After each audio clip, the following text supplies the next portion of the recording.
Miško a hygiena. V domčeku, kde býval malý chlapec Kristiánko, sa stále diali zaujímavé veci. Jedného dňa prišiel domov, potom ako sa celý deň hrali s kamarátmi v pieskovisku. Chcel si práve vziať do ruky jablčko a zahryznúť do ňoho.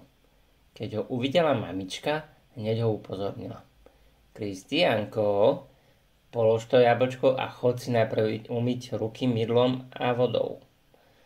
Ale prečo, mamička? Veď čo sa mi môže stať, ak by som najprv zjedol jablčko a až potom by som si umyl ruky? Kristiánko, keď sa hráš vonku alebo chytáš veci, tak na rukách ti ostávajú bacily, poučovala ho mamička. Tieto bacily môžu spôsobiť, že sa budeš cítiť zle a môžeš ochorieť. Ale ja nevidím žiadne bacily, namietal Kristiánko a pozrel sa na svoje ruky. To je preto, že sú veľmi malé a neviditeľné voľným okom, vysvetlila mu mamička. Ale to neznamená, že tam nie sú. Poď, ukážem ti, ako si správne umyť ruky. Najprv si namoč ruky, potom si mydlom potri ruky všade, aj medzi prstami, aj pod nechtami. A teraz si ruky dôkladne opláchneš vodou, povedala mamička. Vidíš, aké sú teraz čisté? Áno, sú veľmi čisté, odpovedal Kristiánko. A takto sa zbavím všetkých bacilov? Spýtal sa. Presne tak, povedala mamička s úsmevom.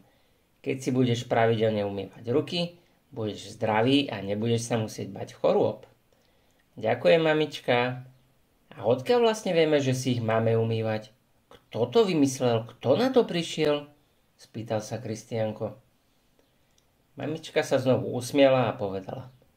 Pohodlne sa usaď, papaj svoje jablčko a ja ti to poviem. V garáži, kde býval malý myšiačik Miško s mamičkou Myšičkou, sa práve chystali a balili sa na výlet.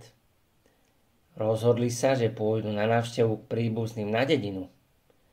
Mamička Myšička starostlivo pobalila veci a vydali sa na vlakovú stanicu.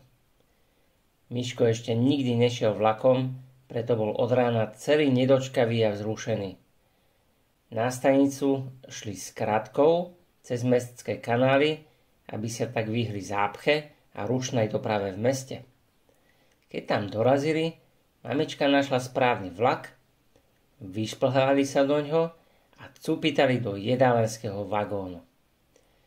Uložili si svoje veci pod sedadlá a zamierili vedľa do kuchyne. Nikto tam ešte nebol. Tak si pochutnali na všelijakých dobrotách pred cestou.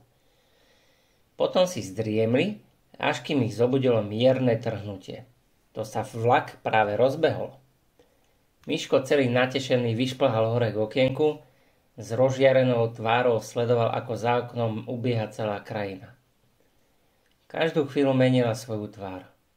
Najprv videl domy, potom polia, inokedy lesy. Neskôr prechádzali okolo obrovského staveniska, kde Miško videl obrovské stroje. Jeden stroj zhraňal hlinu, druhý dvíhal do výšky ťažké veci, ďalší mal zavesenú na reťazi obrovskú guľu, s ktorou búchal do starého domu. Malý myšiačik nevedel od radosti, kam sa pozrieť. Pri každom novom stroji alebo zaujímavosti kričal vzrušene na mamičku.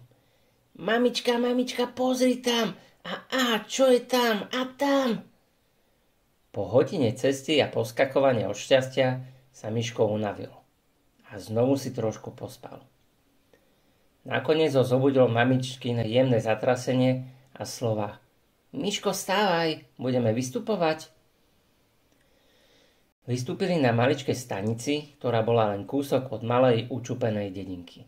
Bolo v nej len zopár stromov, ale každý z nich mal vlastnú stodolu a farmu. Mamička Myšička ho neomylne viedla k starému opustenému domu na konci z dediny. Za domom stála stodola, odkiaľ k ním vybehol oproti celý krdeľ bratrancov a sesterníc, ktorých Miško nikdy predtým nevidel. Zvítali sa s ním všetci do jedného. Prvýkrát sa zoznamil aj s tetou, aj s ujom. Najviac sa Miško spriatelil s bratrancom Erikom. Hneď ako sa v stodole vybalili, vzal Erik na prehliadku okolia. Poď, ukážem ti, ako sa skáče z kopy sena do kaluže vody, povedal Erik a vyskackali spolu na vysoký stok slamy. Erik podišiel na kraj, pozrel sa na Miška, potom pred seba, dole a hop. Padol do mäkkej vody, až z nej vyšplechlo na všetky strany. Miško sa najprv bál, ale nechcel, aby si o ňom Erik myslel, že je zbabelec. Pomaly sa teda presunul ku kraju, pozrel sa dolu, zhlboka sa nadýchol a skočil. Keď konečne dopadol, otvoril oči a zistil, že Erik sa smeje a rozosmial sa aj on. Bola to veľká zábava, skákali tam dovtedy, až vyšplichali všetku vodu a ostalo tam len blato. Potom sa aj s ostatnými bratrancami a sesternicami hrali na schovávačku. Ale keďže to tam nepoznal, tak skoro vždy prehral. Vždy ho našli. Napokon dostal nápad. Schovať sa do dutiny starého stromu. Práve v tom momente Erik vykríkol: Pozor! Ide kocúr Felix! Všetci ostaňte schovaní! Od strachu nikto ani len nemukol. Kocúrisko ňuchalo pri každej diere a skrýši, ale nepodarilo sa mu našťastie nikoho nájsť. Napokon si zývol a odišiel preč. Všetci si vydýchli a spoločne sa vybrali domov. Tam už bola pripravená chutná večera. Každý si do labky vzal kúsok syra, trochu mliečka a pustil sa do papania. Miško bol hladný ako vlk. Papal tak lačno, až sa mu robili guličky za uši. Na druhý deň sa všetci zobudili s miernymi bolestiami brúška. Aj Miška trochu pobolievalo. Všetci si vraveli, že ten syr bol asi pokazený.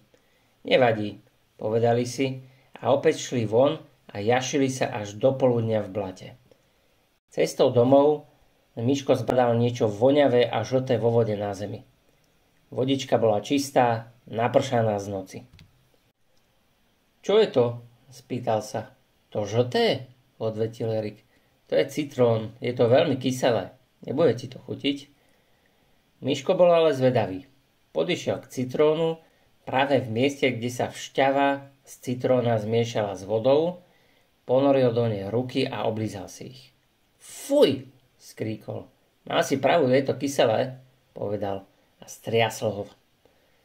Keď prišli na obed, spapali koláče, ktoré napekli teta s mamičkou Myšičkou a po chvíli ich znovu začalo bolieť brúško. Myška však nebolelo. Premýšľal prečo. Veď všetci jedli to isté. Lámal si nad tým hlavu dovtedy, kým si nespomenul, že ako jediný si namočil ruky do vody s citrónom. Potreboval si preto overiť svoje zistenie. Donútil tak Erika, aby si spolu znovu namočili ruky. Potom všetci znovu zjedli kúsok koláča a zrazu ani Erika už nebolelo brúško. Ostatných ale áno. Juchú, zvolal. Prišiel som na to. Na čo si prišiel? Spýtal sa Erik nechápavo.